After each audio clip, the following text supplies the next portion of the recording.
window to the universe. You are listening to Risale-i Nur podcasts.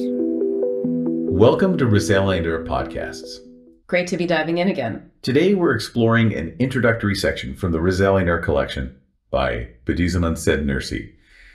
We've heard from many of you about wanting to understand this better. That's right. So we're going to look at 4 key indications he presents.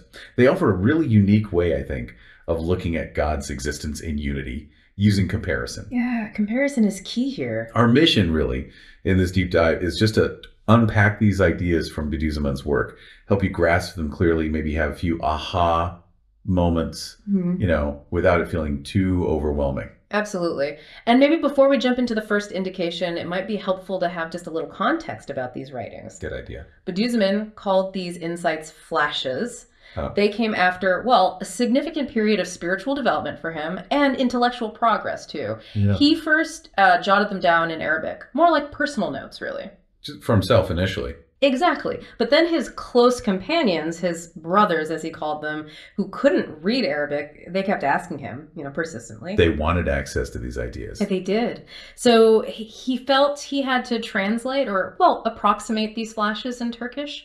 Sometimes he expanded on the original idea. Other times he condensed it. So the versions we have are his Turkish renderings, more or less. Yes. And these introductory indications we're focusing on today, they're really foundational. They set the stage for understanding the bigger themes in the Risale-i Nur. Okay, makes sense. So let's get started then. What's the first indication about? All right. The first one, it really revolves around this idea of interconnectedness and, interestingly, the ease with which really complex things are created. Ease. This is what Risale-i Nur says about it. He creates the huge spring with the ease of creating a flower. Nothing obstructs anything else. There is no fragmentation in his regarding things.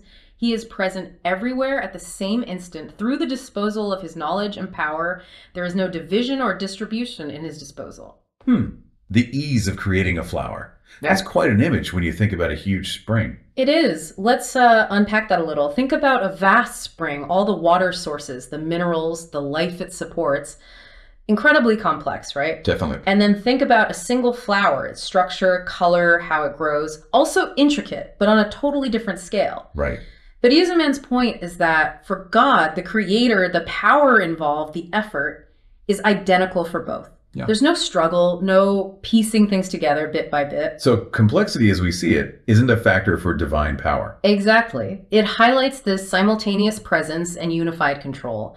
It all happens through his knowledge and power instantly, everywhere. No division, no breaking it down into smaller tasks. Like one single act of will covers everything, regardless of scale. Precisely. It suggests that the universe's complexity doesn't make it harder to create. Actually, it underscores the creator's power and knowledge. Bediuzzaman uses an analogy sometimes, like a single commander directing a vast army. Every part moves under one command. No confusion. That helps visualize it. Okay, so effortless creation, unified control. What's next? Moving on, the second indication looks at how everything, despite all the diversity, points towards a single source. Everything points back. Yeah. This is what Risale-i Nur says about it. From the rotations of the suns and their peregrinations to the Mevlevi-like spinning and turning and vibrations of minute particles, all striving and motion in the universe turns on the law of divine determining and proceeds from the hand of divine power and is manifested through the creative command, which comprises divine will, knowledge, and command. Wow. Okay. Mevlevi-like spinning of particles. That's evocative. So from galaxies down to atoms, basically. That's the idea. All the motion, all the striving, as he puts it, it's not random. It's not chaotic. It just looks chaotic sometimes, maybe, to us. Perhaps. But Bediuzzaman says it's all governed by a divine decree, a law. It's executed by divine power. And it comes from a creative command, one that includes will, knowledge, and command. So it's not just power, but intelligent, purposeful direction behind all movement. Exactly. Think about, the laws of physics we observe. Gravity working across galaxies, quantum mechanics at the tiny scale. Right. Bediuzzaman suggests there's a single underlying law of divine determining that orchestrates all of it. It's like that complex piece of music analogy. Where every instrument plays its part. Yeah, even though they sound different, they're all following the same composer's score under one conductor. This unity across all scales points to a single lawgiver, a single power. It implies a profound order behind everything. It really does. Okay, so that leads us nicely into the third indication. Which focuses on how each individual thing, each entity in the universe, actually reflects the attributes of its creator. Like a mirror, in a sense. Okay, interesting. How does he explain that? This is what RisaleiNur says about it. Each particle, each creature, each living being even, resembles a soldier who has different relations with all the sections of the army and different duties that look to each. All particles and living beings are similar to this. For example, a particle in your eye has a relation with the cells of the eye, with the eye itself, the facial nerves, and the blood vessels of the body.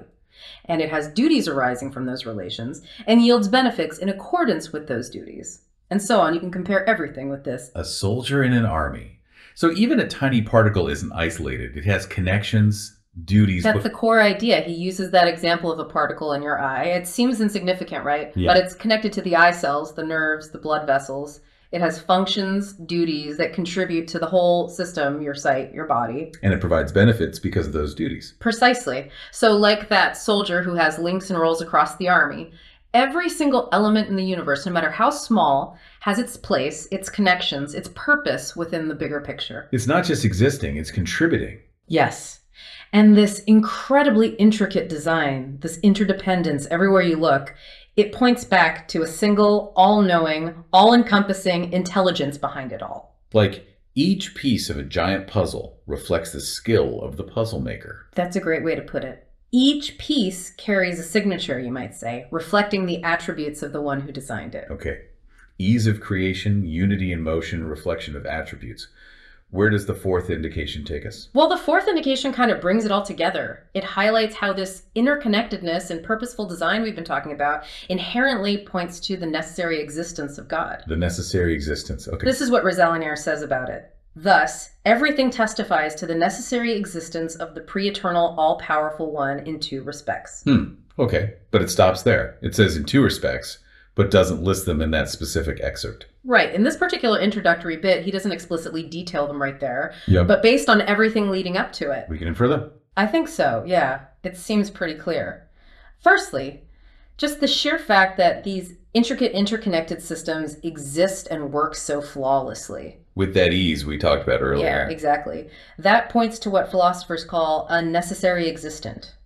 A being whose existence isn't dependent on anything else, isn't contingent. It just is, and everything else depends on it. The ultimate foundation. Right. If everything relies on something else, you eventually need a starting point that doesn't rely on anything further back. That's necessary existence. Okay, that's the first respect. And the second? The second respect seems to be about the unity we see. The fact that the laws are universal, that everything is interconnected, that attributes are reflected everywhere. It all points to this necessary existent, this pre-eternal, all-powerful one being one. Unique. Ah, so not just that a necessary being exists, but that this being is singular. Precisely. The unity in the creation reflects the unity of the creator. So the universe itself, through its very design and function, is constantly testifying, you could say, to the existence and oneness of its maker. Wow. That ties it all together very powerfully. It does. It sets a strong foundation. Okay, well, let's try and bring this deep dive towards a close. We've gone through these first four indications from the Risale-i-Nur.